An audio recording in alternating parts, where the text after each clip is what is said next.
कभी भी हो तो हम भगवान की भी, मैं तो कहती हूँ जब भगवान को आप देने वाले इतने, भगवान ही देता, तुम क्या दोगे?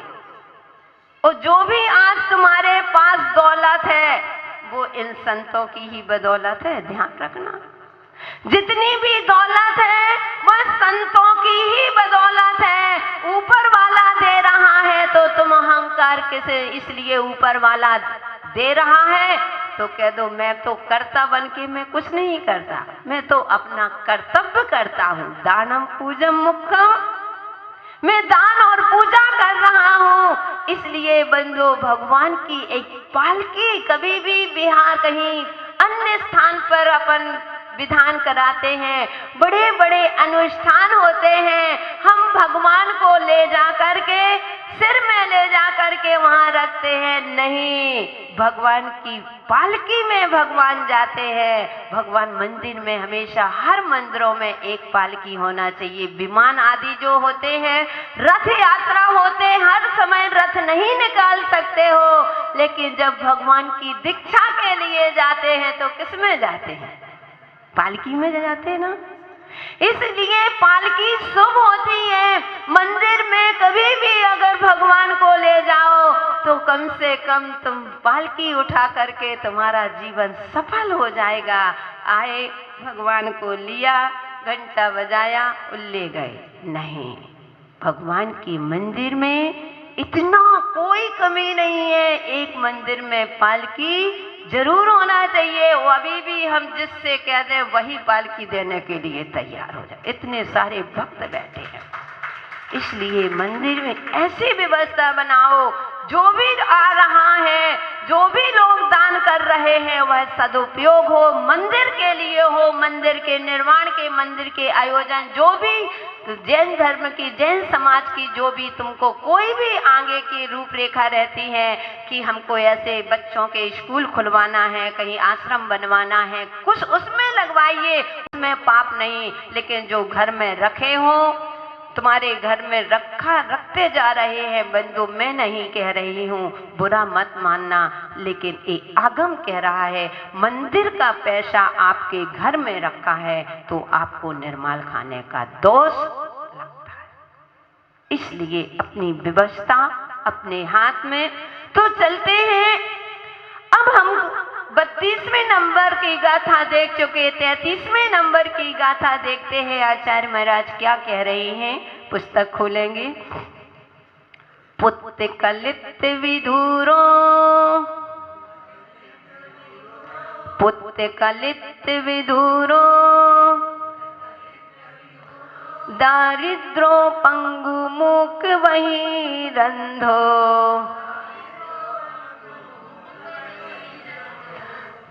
दारिद्रो पंगु मूक वही रंधो, चंडालाई कूजा दो, पूजा दानाई दव हरो। अब हम एक बार पूरा पढ़ेंगे फिर आप पढ़ेंगे। पुत्र कलित विधुरो, दारिद्रो पंगु मूक वही रंधो, चंडालाई कुजा दो, पूजा दानाई दव हरो।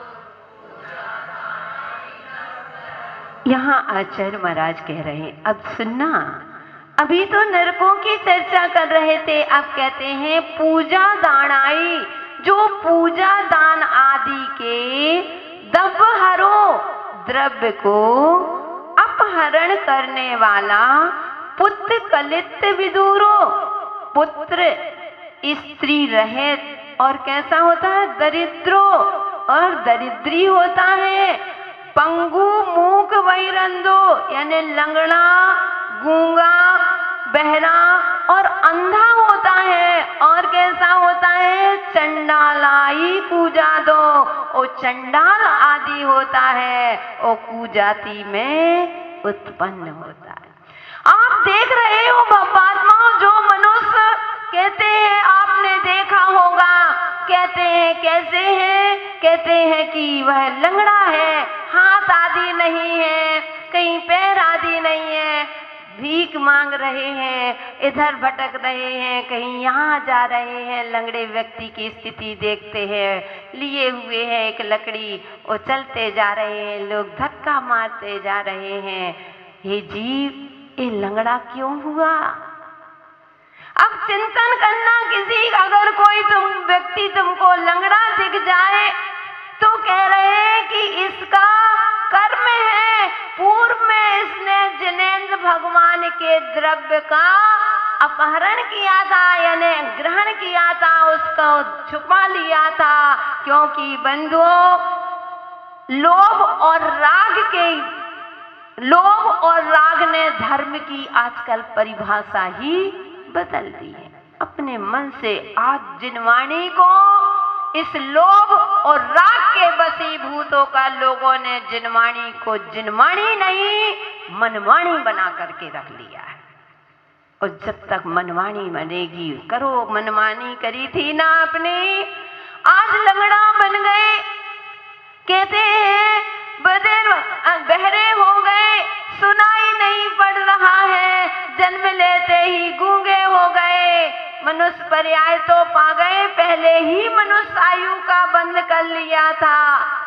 और बंधु, उसके बाद तुमने निर्माल का, जिनेंद्र भगवान की दान पूजा आदि प्रतिष्ठा आदि का पैसे का दुरुपयोग किया था, उसको अपने उसमें लगाया था, अपने खाने में लगाया था, अपने बिजनेस में लगाया था। कोई बात नहीं, अभी जब मंदिर का मांगेंगे तो दे देंगे, जब तक हमारा इससे पैसा रखा है बिजनेस में लगा दो, ज्यादा होगा बाद में दे देंगे, 5,000 50,000 और ज्यादा दे देंगे, लगाओ।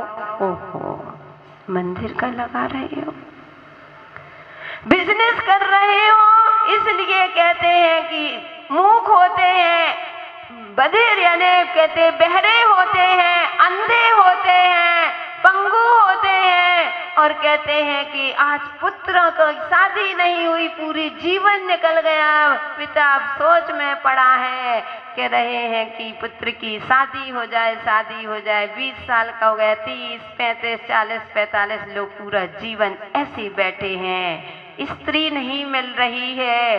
क्यों नहीं मिली? तुमने पूर्व में है जीव, अपने परिणाम खराब मत करो, अब तो पश्चाताप करने के दिन है, पछताने के नहीं, पश्चाताप करो कि हमने पूर्व भाव में नियम से भगवान के पूजा आदि का जो धन था उसको खाया होगा, इसलिए आज बच्चों की शादी नहीं हो रही है, बैठे हैं, स्त्री नहीं मिल रही, पुत्र की प्राप्ति नहीं हो रही है, कोई कुछ सब कुछ ठीक है लेकिन संतान नहीं हो रही है। क्यों नहीं हो रही है? हे माँ, तुमने पूर्व में नियम से भगवान के निर्माल का खाया था, इसलिए आज तुम्हारे घर में पुत्र नहीं हो रहा है। वो पुत्र मिल भी गए, हो सकता है तो पुत्र कैसा निकल गया? कुपुत्र निकल गया। इसलिए आज हे भगवात्माओं, हे जीव, आज तुम्हारे संतान पुत्र मिली है, ये तुमने पूर्व में पुण्य किया होगा, तुम्हारे घर में पुत्र भी है, तुम्हारे घर में स्त्री भी है, और तुम्हारे घर में कहते हैं कि सब कुछ तुम्हें दिख रहा है, तो तुमने पुण्य किया होगा।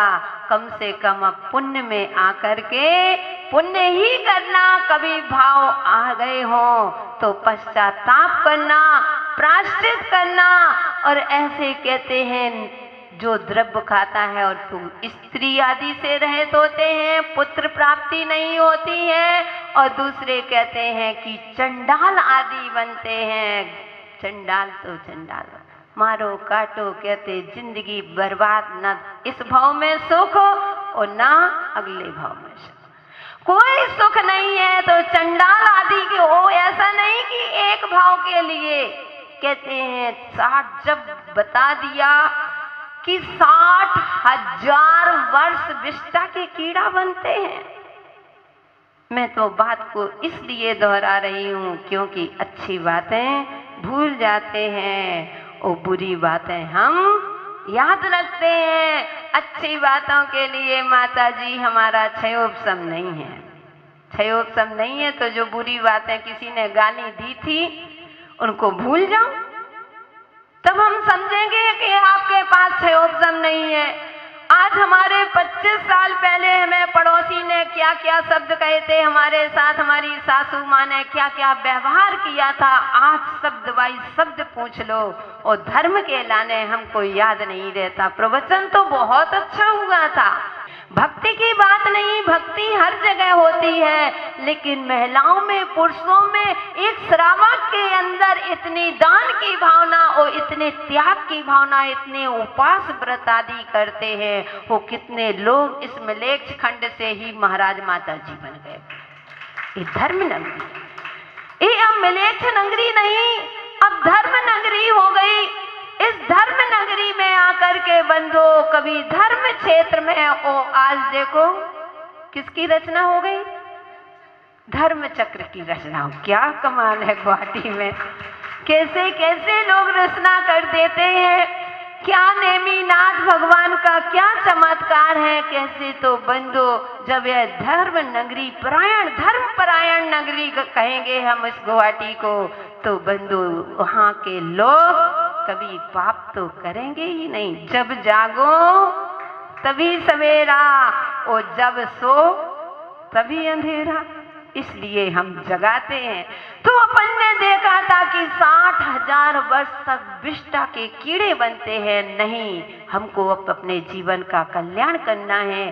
चंडाल आदि में कुजाति में जन्म लेना पड़ता है, एक भव नहीं 7-7 10-10 भव निकल जाते हैं। 7 भर सूकर बनो, कुकर बनो, चंडाल बनते हैं। कुजाति आदि में लंगड़े बहरे होते, एक जन्म नहीं कि एक जन्म में लंगड़े बन गए हो गए, एक जन्म में बहरे हो गए हो गया, नहीं, वर्षों में से 7-7 जन्म तक ऐसे बनना पड़ता है, 10 जन्म तक पता नहीं इसका कोई।